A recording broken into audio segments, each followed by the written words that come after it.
Hi, good evening. ഇന്നൊരു ചെറിയൊരു പരിപാടി കാണിക്കാൻ പോവുകയാണ്. വേറൊന്നുമില്ല, വളരെ സിമ്പിളായിട്ടുള്ള ജേണലിംഗ് എന്ന് പറഞ്ഞൊരു പരിപാടി.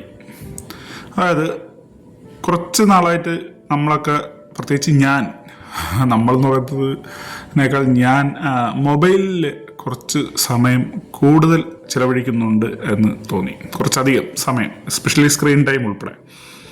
അപ്പോൾ ഞാനിങ്ങനെ അതിനെക്കുറിച്ച് വെറുതെ ഒന്ന് നോക്കുന്ന സമയത്താണ് പല യൂട്യൂബ് ചാനലുകളിലും അത് മാറാനായിട്ട് അവർ സജസ്റ്റ് ചെയ്യുന്ന, അവർ പറയുന്ന ഏറ്റവും നല്ലൊരു മെത്തേഡ്, വളരെ സിമ്പിളായിട്ടുള്ളൊരു മെത്തേഡ് എന്ന് പറയുന്നത് അനലോഗിലോട്ട് മാറുക എന്നുള്ളതാണ്. ഡിജിറ്റലിൽ നിന്ന് അനലോഗ് എന്ന് പറയുന്നത് നമുക്ക് ഫുള്ളായിട്ട് ഒരിക്കലും അത് മാറാൻ കഴിയില്ല.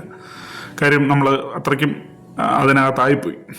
ഡിജിറ്റൽ വേൾഡിൻ്റെ പല പല കാര്യങ്ങൾ എല്ലാത്തിനും, എല്ലാ ഡെയിലി ലൈഫിലെല്ലാം നമ്മൾ അതിനകത്താണ്. പക്ഷേ നമുക്ക് ചെയ്യാൻ കഴിയുന്ന കുറച്ച് കാര്യങ്ങളാണ് അവർ അനലോഗ് വേർഷനിൽ പറയുന്നത്. അതിലൊന്നാണ് ഈ ജേണലിംഗ് എന്ന് പറയുന്നത്. ജേണലിംഗ് എന്ന് പറഞ്ഞു കഴിഞ്ഞാൽ നമുക്ക് ഈ അതേ മൊബൈൽ ഉപയോഗിക്കുന്ന അതേ സമയത്തിന് പകരം നമ്മുടെ മനസ്സിൽ തോന്നുന്ന കാര്യങ്ങൾ എവിടെയെങ്കിലുമൊക്കെ ചെറിയൊരു നോട്ട് പുസ്തകത്തിൽ എഴുതിയിരുന്നു. ഇവിടെ വെറുതെ ഞാൻ ജസ്റ്റ് കുറച്ച് ടൈറ്റിൽസ് മാത്രമാണ് എഴുതുന്നത്. Goals, dream, travel, reading, photography, അങ്ങനെയൊക്കെ കുറച്ച്. അതുപോലെ നമുക്ക് മനസ്സിൽ തോന്നുന്ന പല പല കാര്യങ്ങൾ നമ്മുടെ മനസ്സിൽ. ആദ്യമൊക്കെ അത് ഭയങ്കര ബുദ്ധിമുട്ടാണ്. കാര്യം നമുക്കൊരു പേജ് പോലും സത്യത്തിൽ എഴുതാൻ പറ്റില്ല. എന്നാൽ അത് ഡെയിലി പ്രാക്ടീസ് ചെയ്യുകയാണെന്നുണ്ടെങ്കിൽ, ഡെയിലി മീൻസ് അറ്റ്ലീസ്റ്റ് ഒരു 5 ലൈൻ 6 ലൈനെങ്കിലും നമ്മൾ എഴുതുകയാണെന്നുണ്ടെങ്കിൽ കാലക്രമേണ അത് നമുക്ക് കുറേ കൂടെ നന്നായിട്ട് ഡെവലപ്പ് ചെയ്യാമെന്നുള്ളതും, അത് നമ്മളെ ഡിജിറ്റൽ അത്തരത്തിലുള്ള അല്ലെങ്കിൽ നമ്മൾ ഓവർ മൊബൈൽ അഡിക്ഷനൊക്കെ കുറയ്ക്കുമെന്നും എക്സ്പെർട്സ് പറയുന്നുണ്ട്. ലൈഫ് ഈസ് ബ്യൂട്ടിഫുൾ, വളരെ നല്ലൊരു ലൈഫാണ്. അപ്പോൾ അതിൻ്റെ സമയത്തിന്, അതും നമ്മൾ സ്ക്രീൻ ടൈമിൻ്റെയൊക്കെ പേരിൽ നമ്മൾ കളയുന്ന ഒരുപാട് സമയങ്ങളുണ്ട്.